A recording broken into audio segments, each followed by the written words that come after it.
Libro de Colosenses, capítulo 1.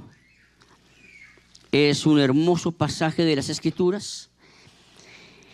Y quiero que hagamos algo un poquito diferente esta mañana. Quisiera que fuéramos leyendo el texto y fuéramos dejando que la palabra nos hable, y yo voy a hacer solamente algunos comentarios,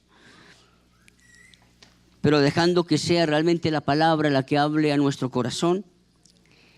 Colosenses es una carta, y cuando usted lee una carta, usted puede quedarse pensando en quién escribió la carta. La carta la escribió el apóstol Pablo, y pudiéramos decir unas cuantas cosas del apóstol Pablo, pero no nos vamos a quedar pensando en el apóstol Pablo. La carta a los Colosenses, usted tal vez ha recibido en algún momento de parte de nosotros como pastores una llamada, tal vez en el momento del día de su cumpleaños, tal vez pasando por una necesidad, bueno, qué sé yo, y usted tal vez se queda pensando: me llamaron de la iglesia, y qué bonito lo que dijeron, o qué bonito lo que hicieron, me llamaron de la iglesia. Y usted se puede quedar simplemente con qué bonito que me llamó el pastor o alguno de los pastores de la iglesia, y se puede quedar ahí. Usted puede leer la carta del apóstol Pablo y quedarse pensando en el apóstol Pablo, y el apóstol Pablo y los dones que tenía y la forma como él ministraba y todo, y se puede quedar ahí. Y no estoy diciendo que sea mal, pero creo que nos invita a algo mucho mejor que eso. Y vamos a ir mirando la carta, porque no quiero tampoco entrar, podríamos centrarnos y quedarnos pensando el por qué Pablo escribió la carta, ¿no? Qué tipo de problemas, qué tipo de circunstancias estaba enfrentando la iglesia. Entonces, hablemos de los problemas que tenemos, ¿no? Y hablemos de las circunstancias que vivimos y estudiemos la carta a la luz de los problemas, de las circunstancias que tenemos. Entonces, fácilmente podríamos quedarnos contando lo que sufrimos como iglesia, lo que sufrimos en la cotidianidad, los retos que tenemos, las luchas que enfrentamos, y quedarnos ahí, o pensando en el autor o pensando en las circunstancias. Pero vamos a ir más allá, porque la carta es mucho más que pensar en que algo fue escrito por circunstancias. Obviamente hay circunstancias que rodean, pero quiero que vayamos más allá de las circunstancias propias que la iglesia estaba viviendo y que usted y yo estamos viviendo. Comienza el apóstol Pablo en el versículo 3 diciendo: siempre orando por vosotros, damos gracias a Dios el Padre de nuestro Señor Jesucristo, habiendo oído de vuestra fe en Cristo Jesús y del amor que tenéis a todos los santos, a causa de la esperanza que os está guardada en los cielos, de la cual ya habéis oído por la palabra verdadera del Evangelio. Una pequeña pausa. Siempre orando por vosotros, damos gracias. Es interesante. Siempre orando por vosotros, damos gracias. Una de las cosas que aprendemos en la experiencia del apóstol Pablo es que siempre ora, nunca deja de orar por la iglesia, pero ora no con una oración lastimera, con una oración de dolor, de tristeza, de fracaso, de frustración, qué sé yo. Él ora por la iglesia siempre, ¿haciendo qué? Dando gracias. Es una buena forma para nosotros acercarnos siempre a Dios con acción de gracias. Ahora, para algunos que de vez en cuando tienen algunas dudas, ¿a quién oramos? Entonces aquí viene una respuesta interesante, sencilla. Siempre oramos dando gracias ¿a quién? Al Padre. Tú y yo siempre vamos a orar al Padre. Lo hacemos en el nombre de Jesús y, por supuesto, con la ayuda del Espíritu Santo. Pero todas nuestras oraciones son al Padre. Aprendemos de Jesús. Todo lo que pidieres al Padre en mi nombre. ¿Se acuerdan? Bueno, simplemente para pensar un poquito en algunas cosas que nos ayudan a encontrar respuestas a ciertas preguntas. ¿Qué es lo que inspira la oración de Pablo por la iglesia permanentemente dando gracias? Es lo que yo llamaría una iglesia que está completa. ¿Y por qué digo es una iglesia que está completa? Porque es una iglesia que tiene 3 virtudes que permanecen para siempre. Usted se acuerda leyendo 1 Corintios capítulo 13, cuando está hablando del amor. El apóstol dice: y ahora permanecen la fe, la esperanza y el amor. Ahora permanecen la fe, la esperanza y el amor. Y mire lo que pasa con la iglesia de los colosenses. Habiendo oído de vuestra fe en Cristo Jesús, del amor que tenéis a todos los santos, a causa de la esperanza que os está guardada en los cielos. Es una iglesia que tiene fe en Jesús, que tiene amor para con todos los santos y que tiene una esperanza anclada en los cielos. Eso es una iglesia que yo llamaría una iglesia completa. Tienen fe, tienen esperanza y tienen amor. Por eso el apóstol Pablo dice, doy gracias a Dios por ustedes. Él dice, de la cual ya habéis oído por la palabra verdadera del evangelio, que ha llegado hasta vosotros, así como a todo el mundo lleva fruto y crece también en vosotros, desde el día que oísteis y conocisteis la gracia de Dios en verdad. Como lo habéis aprendido de Epafras, nuestro consiervo amado, que es un fiel ministro de Cristo para vosotros, quien también nos ha declarado vuestro amor en el Espíritu. Ahí pareciera que hace como un pequeño paréntesis en lo que está queriendo decir. La iglesia es una iglesia que tiene fe, esperanza, que tiene amor, y es un testimonio que ha recibido de Epafras. Y es un pequeño paréntesis hablando de Epafras, de cómo les ha contado lo que la iglesia de Colosas, de los colosenses, está viviendo. Versículo 9. Por lo cual, también nosotros, desde el día que lo oímos, no cesamos de orar por vosotros. Vuelve al punto de siempre orando por vosotros. Lo que estoy haciendo es simplemente una observación del pasaje para que usted se anime y usted llegue siempre a las Escrituras a observar lo que dice, más que cualquier interpretación que podamos dar lo que el texto dice. Por eso, por lo cual también nosotros, del día que lo oímos, no cesamos de orar por vosotros y de pedir. Entonces, él ora dando gracias. Ahora, él sigue orando, pero también encuentra que la necesidad de pedir. Y vamos a ver por qué él pide. ¿Qué es lo que motiva la petición del apóstol Pablo? Que seáis llenos del conocimiento de su voluntad. Hace un buen tiempo, creo que lo compartí con ustedes, pero déjenme decirlo. Desde hace un buen tiempo atrás, en mi experiencia de oración por ustedes, y de recibir sus peticiones de oración y de llevarlas al Señor. Una semana, muy especialmente, recibí muchísimas peticiones. Y había de toda la gama que ustedes quieran. Y empecé a orar, y orar. Y pasé media hora, 45 minutos, una hora, y el grupo de petición era bastante amplio. Y había muchas necesidades. Y aprendí por este pasaje. No es tanto orar por tantas necesidades, las tenemos y hay que orar por eso. Pero aprendí que es más importante presentar las vidas de ustedes delante de Dios pidiendo que sean llenos del conocimiento de su voluntad. ¿Sabe por qué? Porque las circunstancias que ustedes viven, que yo vivo, que vivimos, si usted lee el apóstol Pedro, dice que son las mismas circunstancias que acompañan a todos los cristianos en todo el mundo. Usted no está sufriendo más que lo que puede estar sufriendo alguien en Brasil, en Rusia, en Venezuela, qué sé yo. Lo que pasa es que cuando a usted le da algo y a mí me da algo, es lo peor porque lo estamos viviendo nosotros. ¿Sí? ¿Está de acuerdo conmigo? Déjeme decirlo, a todos nos da gripa, en algún momento. Pero cuando usted la tiene o cuando yo la tengo es la peor gripa. Porque es el escalofrío, es el propio malestar, porque es el dolor del cuerpo, por lo que sea, ¿no es cierto? Pero es lo peor, pero todo el mundo le da gripa. Entonces, qué bueno no descansar en un gripa o en una circunstancia económica, en un problema de relaciones o en lo que sea. Qué bueno poder descansar en que a través de una circunstancia difícil, usted y yo podemos orar para que seamos llenos del conocimiento del Señor. Y qué bueno empezar a conocer a Dios a través de un gripa. Dios tiene un propósito hasta con un gripa. Dios tiene un propósito con cada circunstancia, por fácil o difícil, por buena o mala que nosotros vivamos. Qué bueno orar que seamos llenos del conocimiento de la voluntad de Dios. Qué bueno poder orar, que podamos ser llenos del conocimiento de esa voluntad en toda sabiduría e inteligencia espiritual.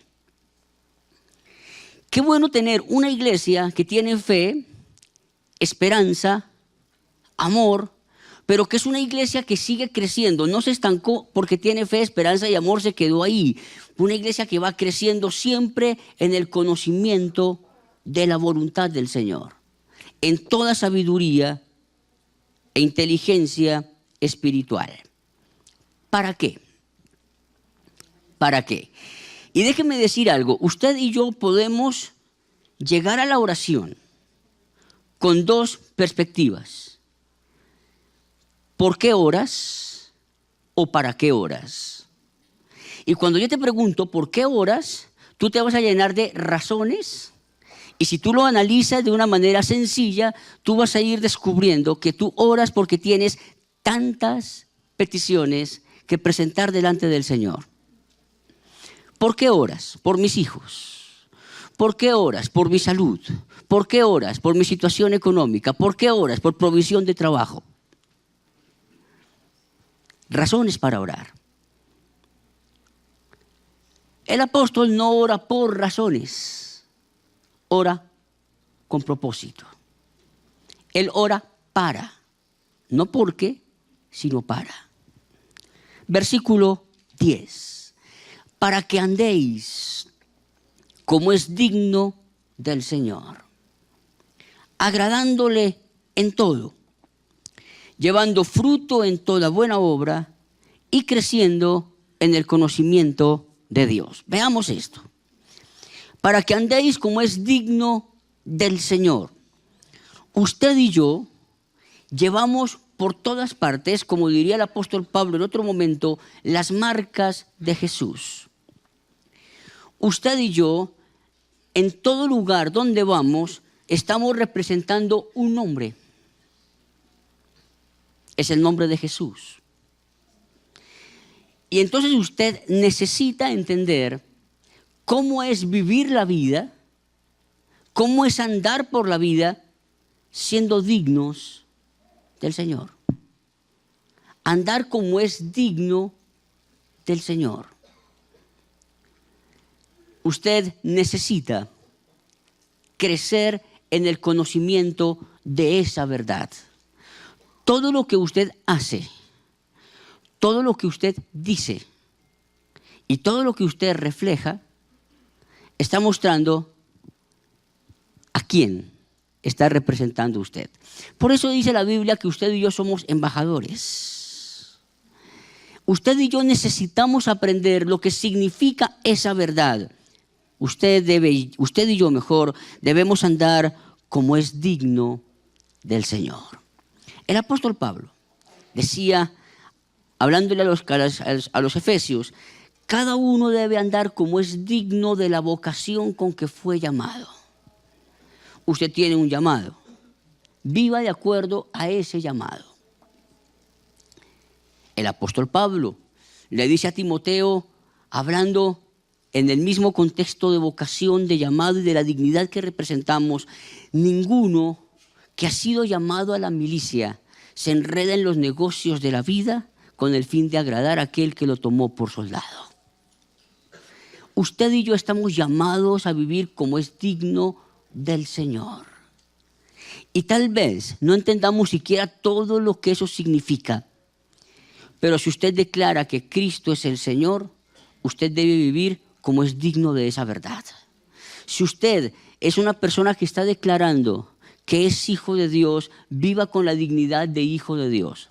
Y no le estoy hablando de teología de la prosperidad o algo por el estilo. Simplemente viva con la dignidad que debe tener un hijo de Dios. Compórtese como un hijo de Dios en palabra, pensamiento, obra, conducta, actitud, en todo. Usted ha sido llamado para ser un digno representante de Jesús aquí en la tierra. Viva como es digno del Señor. ¿Cómo es digno del Señor? Agradándole en todo. usted y yo tenemos un llamado y es vivir para agradar a Dios. No hemos sido llamados para agradarnos a nosotros mismos.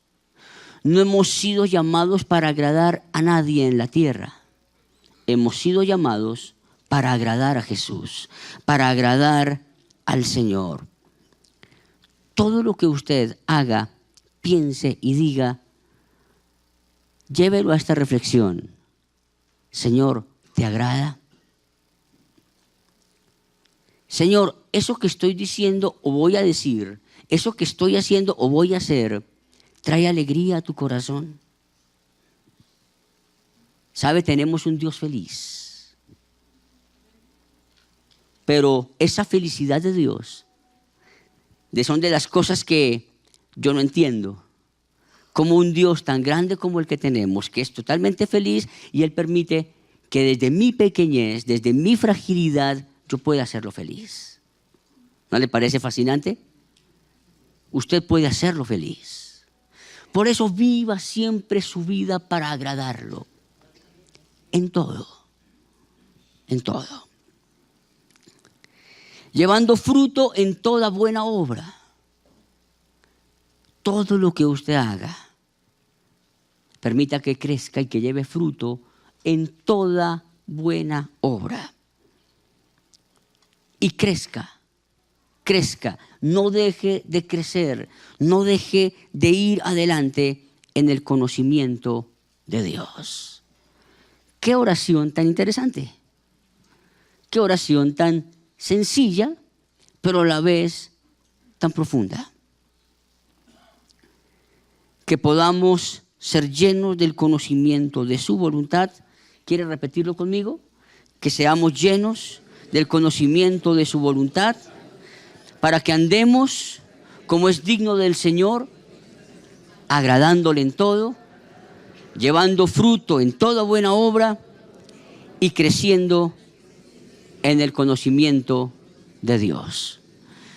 ¿Cuánto tiempo le puede tomar a usted orar de esa manera? Pueden ser 5 minutos o puede ser más de 1 hora. Eso depende de lo que usted anhele de eso que está diciendo. Entre más usted lo anhele, más va a orar. Se lo aseguro. Si puede ser algo como simplemente una oración más, va a durar 5 minutos y listo. Pero de acuerdo al deseo, a la profundidad que usted quiera tener en su vida esto, así va a ser su oración.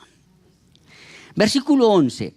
Fortalecidos con todo poder, conforme a la potencia de su gloria, para toda paciencia y longanimidad. Con gozo, dando gracias al Padre, que nos hizo aptos para participar de la herencia de los santos en luz, el cual nos ha librado de la potestad de las tinieblas y trasladado al reino de su amado Hijo, en quien tenemos redención por su sangre, el perdón de pecados. Con gozo, siempre dando gracias, siempre pidiendo al Padre, aquí con gozo dando gracias al Padre. Fíjese el centro en el Padre, que nos hizo aptos para participar de la herencia de los santos en luz. El Padre, a usted y a mí, nos ha hecho aptos para participar de la herencia de los santos. Él, el Padre, nos ha librado de la potestad de las tinieblas y trasladado al reino de su amado Hijo. Paréntesis. El Padre tiene un hijo. ¿Cómo se llama? Su hijo amado, es Jesús. Y el Padre a ese hijo le ha dado un reino.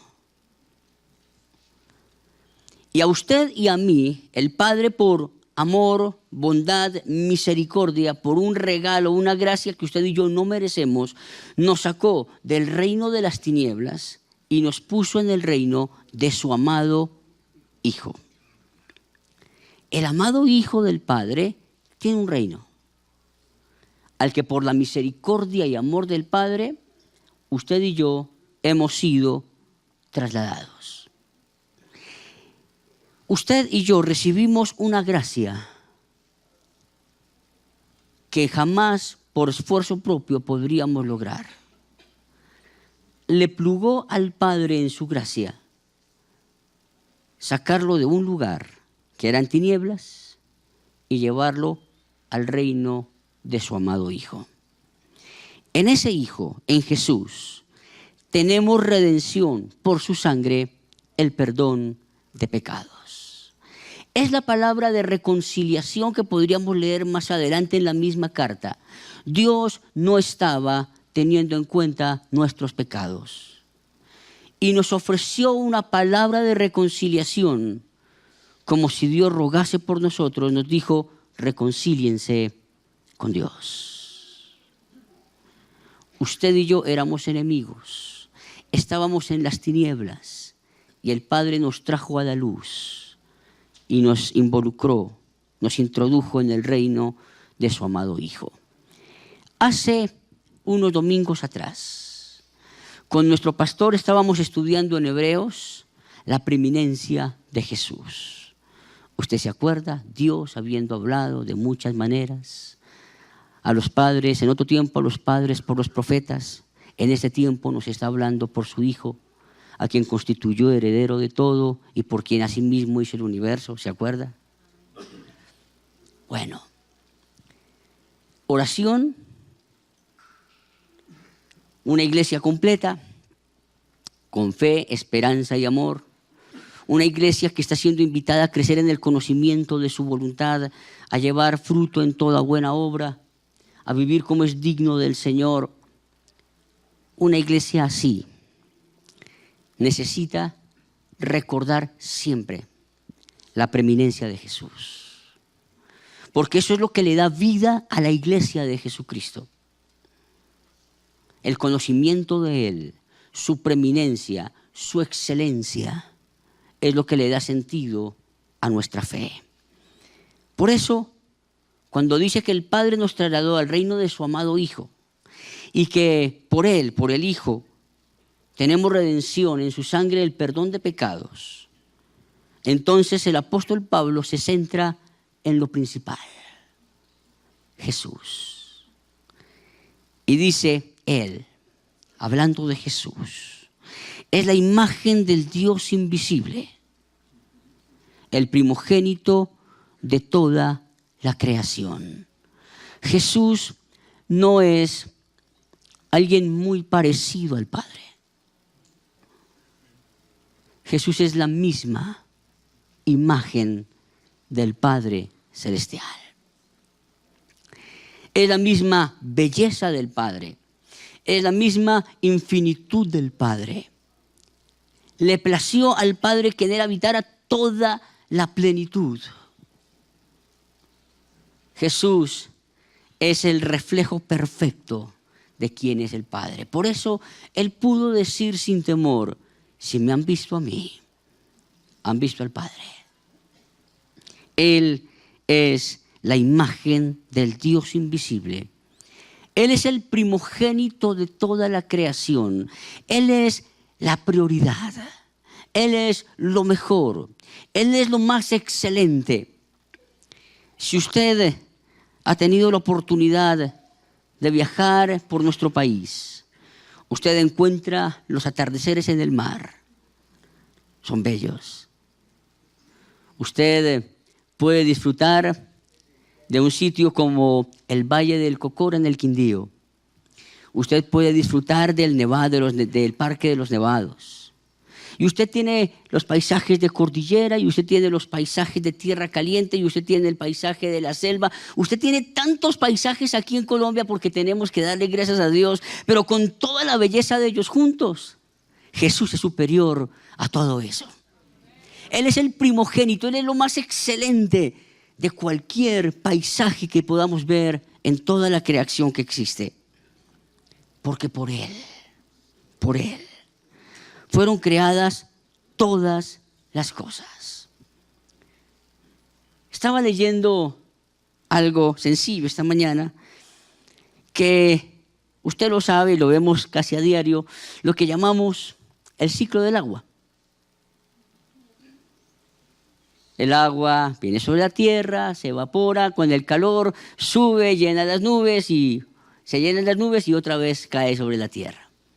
Ese ciclo del agua, como las estaciones, como los ciclos o mejor las fases de la luna, todo fue creado por Él. Y todo fue creado para Él. Por Él fueron creadas todas las cosas. Las que hay en los cielos y las que hay en la tierra. Lo que usted y yo vemos y lo que usted y yo no vemos. Usted ve el sol, usted ve la luna, usted ve las nubes, usted ve las montañas, pero hay cosas que usted y yo no vemos. Aún lo que se escapa de nuestros ojos, todo fue creado por medio de Él y para Él. Sean tronos, sean dominios, sean principados, sean potestades. Y si usted puede mirar esos conceptos de tronos, dominios, principados, potestades, está hablando en una esfera de gobierno. Todo lo que tenga que ver con gobierno, con autoridad, fue creada por Él y para Él. Por eso no hay autoridad que no venga sino de parte de Dios. Por eso someterse a toda autoridad es someterse a Dios mismo, porque por Él y para Él fueron creadas todas las cosas. Él es antes de todas esas cosas. Él es antes de todo. Él es el eterno. Y todas las cosas en Él subsisten. Cuando tú lees Génesis capítulo 1, dice que acabó Dios toda la obra creadora y reposó en el séptimo día. ¿Lo recuerdas? ¿Sabes que Dios no reposó en el sentido que nosotros reposaríamos? En el sentido de quiero tirarme en mi cama y no quiero hacer absolutamente nada. Dios no reposa de esa manera. Lo que hizo Dios fue cambiar de actividad. La actividad creadora terminó y comenzó una obra sustentadora. ¿Por qué el sol nace en oriente y se oculta en occidente todos los días si no se cansa? Porque Él sustenta todas las cosas. ¿Por qué la vida marca 24 horas al día, 12 horas de día, 12 horas de noche? Y no cambia. Porque Él sustenta todas las cosas. Qué bello es nuestro Señor. Él es la cabeza del cuerpo, que es la iglesia. El que es el principio, el primogénito de los muertos, para que en todo tenga la preeminencia. El sueño del Padre Celestial es que en Jesús habite toda la preeminencia. No hay posibilidad alguna en el corazón del Padre de ceder ese derecho a alguien más. Por esa misma razón, si tú entiendes el lugar que debe tener Jesús, primero que tiene en el lugar, en el corazón del Padre, el lugar que tiene Jesús en el corazón de la creación, entonces, por ese derecho es que Él tiene la autoridad de decirnos, a ti y a mí, no tendrás dioses ajenos delante de mí. Porque toda la preeminencia está en Jesús. Entonces no podemos darnos el lujo de quitarle ese lugar a Jesús. El gran problema que nosotros tenemos es que aunque lo creemos en la mente, pero no siempre baja al corazón. Y no siempre vivimos dándole la preeminencia a Jesús, aunque lo leemos y lo creemos. El pastor decía que eso era una deficiencia cognitiva. ¿Se acuerdan? Una disonancia cognitiva, gracias. ¿Se acuerdan? Creemos algo, pero como que vivimos otra cosa. Pero en el corazón del Padre y frente a la creación, Jesús no tiene sino un solo lugar: la preeminencia. En tu corazón y en el mío, debe existir en el mismo lugar, en la preeminencia. Él es el primogénito de los muertos, el primero que resucitó para quedar vivo para siempre. Tal vez tú estás diciendo, ¿y qué pasó con Lázaro? Lázaro resucitó primero, pero Lázaro volvió a morir. Jesús es el primero que murió, resucitó y vive para siempre. Por cuanto agradó al Padre. Recuerde que oramos atrás, diciendo que vivamos como es digno del Señor, agradándole en todo. Aquí dice que al Padre le agradó que en Jesús habitara toda la plenitud. Todo lo que Dios es está expresado en Jesús. Y entonces al Padre le agradó que eso fuera así. Y si al Padre le agradó que en Jesús habitara toda la plenitud, entonces tú debes vivir queriendo agradar a Dios en toda la plenitud de tu existencia. Porque eso es el agrado del Padre. Y por medio de Él, por medio de Jesús, reconciliar consigo todas las cosas. Las que están en la tierra como las que están en los cielos, haciendo la paz mediante la sangre de su cruz. Y quiero que pienses y mires en algo. Por medio de Él, reconciliar consigo todas las cosas. Atrás nos dice que por Él fueron creadas todas las cosas. ¿Por qué aquí habla de reconciliar consigo todas las cosas? ¿En qué momento se pusieron en enemistad de esas cosas que fueron creadas por Él? Dice que las que están en la tierra como las que están en los cielos. Esas que son visibles y esas que son invisibles. El Padre nos trasladó a nosotros del reino de las tinieblas al reino de la luz. Y entonces nosotros tenemos que recordar que vivimos enfrentando siempre la realidad de dos reinos. El reino de las tinieblas y el reino de su amado Hijo o el reino de Dios. Ambos reinos existen. Uno es legítimo, que es el reino de Dios, el reino de su amado Hijo, por derecho inherente, por el hecho de que Él creó todas las cosas, que todas las cosas en Él tienen un todo coherente, por el hecho de que Él lo hizo, Él gobierna. Pero se levantó un reino antagónico, que es el reino de las tinieblas. Un reino que tiene la característica de ser una falsificación del original. Y siempre ha querido distraer la atención para que en todo Jesús no tenga la preeminencia. Ese reino es el de Satanás, que un día dijo: subiré a lo alto y junto a las estrellas de Dios estableceré mi trono y seré semejante al Altísimo. No se le ocurrió absolutamente nada. Ese lugar estaba destinado desde siempre para Jesucristo el Señor.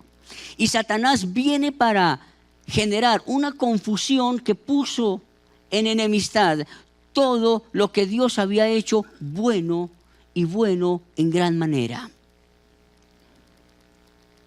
Con esa circunstancia, entonces se hace necesario que lo que se perdió en el momento de la caída en Génesis 3, Dios lo vuelva a poner en orden. Y por eso Jesús viene a la tierra para reconciliar consigo mismo todas las cosas, las que están en los cielos y las que están en la tierra, haciendo la paz mediante la sangre de su cruz. Usted y yo leímos atrás que el Padre nos invitó al trasladarnos de reino a participar de la herencia de los santos en luz. ¿Se acuerda que lo leímos? No lo lea tan rápido. Usted y yo hemos sido llamados a participar de la herencia. ¿Qué dijimos que el Padre le había dado al Hijo? Todo. Le dio un reino. Usted y yo, si usted lo lee despacio y lo cree, en el libro de Romanos, capítulo 8, anótelo y téngalo ahí para que lo recuerde. Hablando de la vida del Espíritu y de todo lo que eso significa, dice que usted y yo somos herederos de Dios y coherederos con Cristo. Y el que no escatimó ni a su propio Hijo, sino que lo entregó por todos nosotros, ¿cómo no nos dará también con Él todas las cosas? Así es que usted ha sido llamado, junto conmigo, todos aquí, hemos sido llamados a participar de la herencia. ¿Cuál es la herencia? Ese reino inconmovible que el mismo apóstol Pablo dice que usted y yo estamos recibiendo. Entonces, Dios, a usted y a mí, nos ha dado una palabra de reconciliación. Dios un día, por su gracia y por su misericordia, no tuvo en cuenta lo que usted había hecho, lo que yo había hecho. Éramos por naturaleza hijos de ira, lo mismo que todos los demás. Pero Dios, que es rico en amor, en misericordia, por ese gran amor con que nos amó, murió por sus pecados, murió por los míos. Nos reconcilió con el Padre Celestial y tras del hecho nos hace sus herederos. Herederos de todo lo que Él creó desde Génesis capítulo 1, que fue hecho bueno y bueno en gran manera. Usted y yo hemos sido llamados a heredar eso que es bueno y bueno en gran manera. El enemigo se metió en la mitad, sembró cizaña en el huerto de Dios. Y Dios determinó que cuando iban a cortar la cizaña, Dios dijo: no, déjenlos que crezcan juntos. ¿Se acuerda? Y yo no estoy diciendo nada que usted no sepa. Usted lo recuerda. Lo hemos oído más de una vez. Pero es fascinante poder recordar para que otra vez tomemos nuestra posición en Cristo. Para que otra vez usted y yo recordemos que estamos sentados con Él en lugares celestiales. Por encima de todo principado, por encima de toda autoridad, por encima de todo nombre que se nombra en este siglo y en el venidero. Qué bueno poder recordar la herencia que tenemos. Pídeme, le dijo el Padre a Jesús, y te daré por herencia tuya las naciones. Usted y yo no podemos soñar con algo inferior. Pero le quiero decir una verdad. Usted y yo batallamos entre dos pensamientos. El pensamiento de nuestra posición en Cristo y el pensamiento de nuestra condición humana. Usted y yo batallamos entre nuestra posición y nuestra condición. Porque la posición a usted y a mí nos dice que estamos sentados con Cristo en lugares celestiales, por encima de todo principado, poder y autoridad y por encima de absolutamente todo. ¿Usted cree eso? Pero usted y yo estamos en una condición, estamos sentados en un asiento de color moradito, en el tabernáculo de la fe, en una reunión cristiana que en 20 minutos va a terminar y salimos a enfrentar la vida con todos los gajes del oficio. Y a veces entonces salimos pasando la puerta de vidrio y se nos olvida la posición que tenemos para vivir una condición que muchas veces, en la forma en que uno escucha que hablan los cristianos, es tan lamentable. Y pareciera que aquí adentro somos totalmente poderosos y sentimos la posición en Cristo, pero salimos afuera y se acabó la dicha. ¿Lo ha sentido usted así? ¿Sabe por qué lo ha sentido así? Porque usted viene el domingo a recargar baterías. Usted no viene aquí a recargar baterías. Usted viene aquí a honrar al que es la preeminencia en todas las cosas. Y cuando usted le dé a Jesús el primer lugar en todas las cosas, usted va a salir a vivir dándole a Jesús el primer lugar en todas las cosas. Y usted sale a vivir como heredero de las riquezas fascinantes de Dios. Usted no sale a vivir su vida lastimeramente. Usted sale a vivir una vida de conquista. Una vida con carácter de pacto. Renan Carías, cuando venía para acompañarnos en los congresos Hombres de Valor, él compuso una canción fascinante. La canción se titulaba Danos visión. Y él en esa canción decía: Señor, danos visión, carácter de pacto y conquista. Haznos un pueblo que tenga valor para afrontar con dignidad su llamado. Señor, haznos un pueblo fiel y diferente, un pueblo que tenga compasión por la gente. Señor, danos visión. ¿Qué letra? Señor, danos la visión de reino para que vivamos con carácter de pacto y de conquista. Eso es una buena oración. Señor, haznos un pueblo fiel y diferente.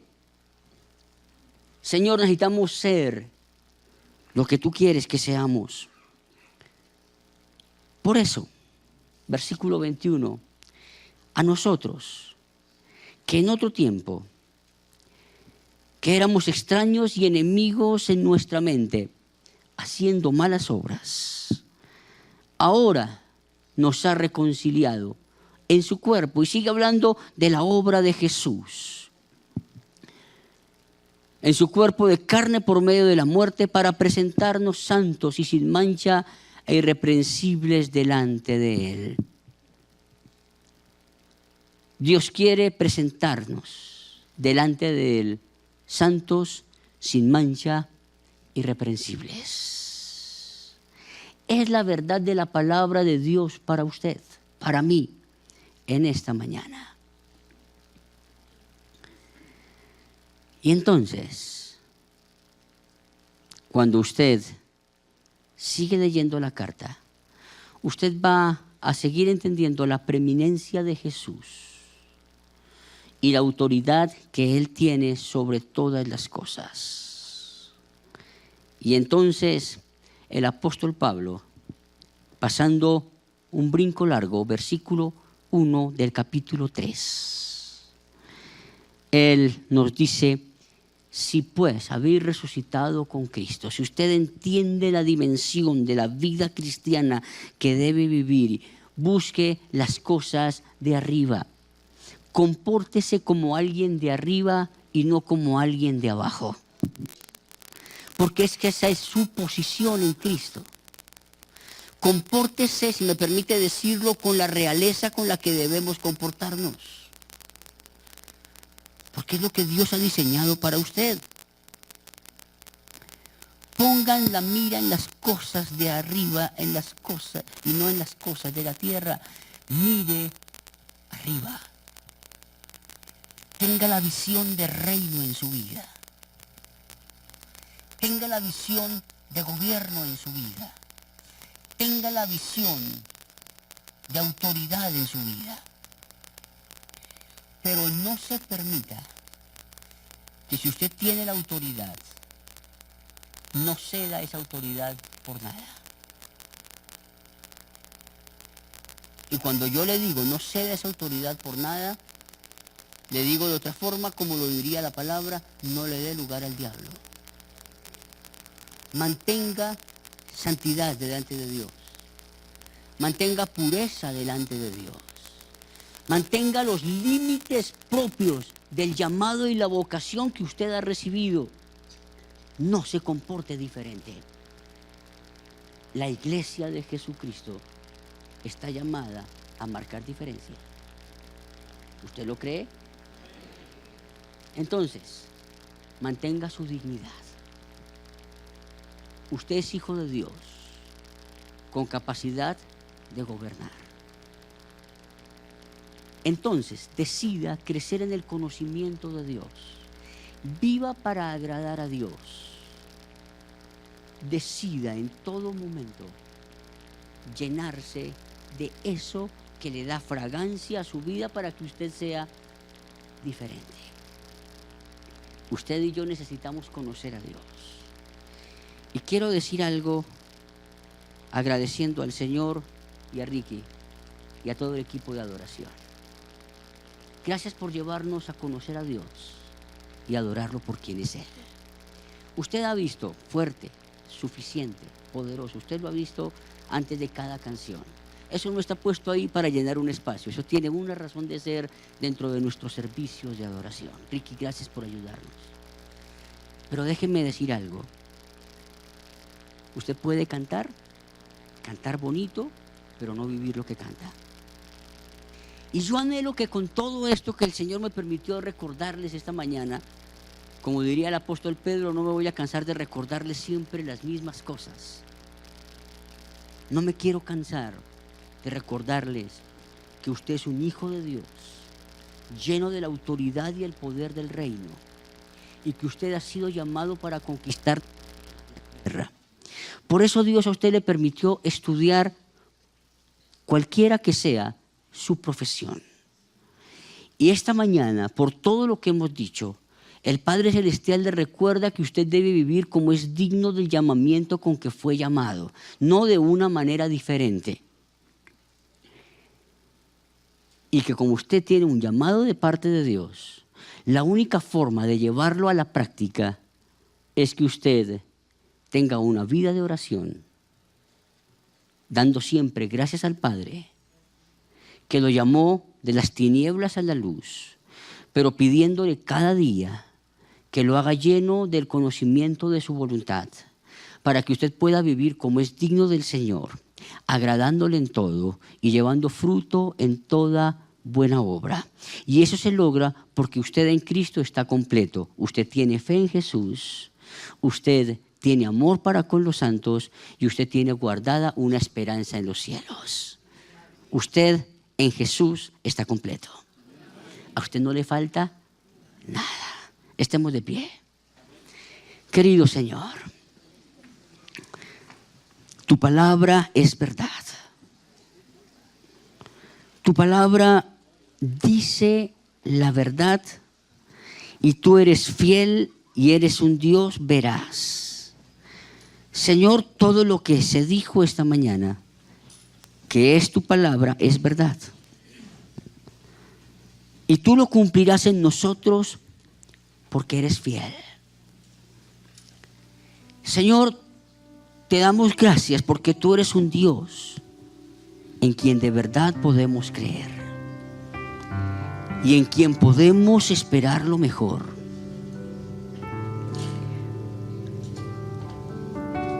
Señor, quiero orar en este momento para que esta palabra que ha salido de tu boca no vuelva vacía, que produzca todo aquello, Señor, que tú quieres, para lo cual la enviaste a nosotros. Y ruego, Señor, que esta palabra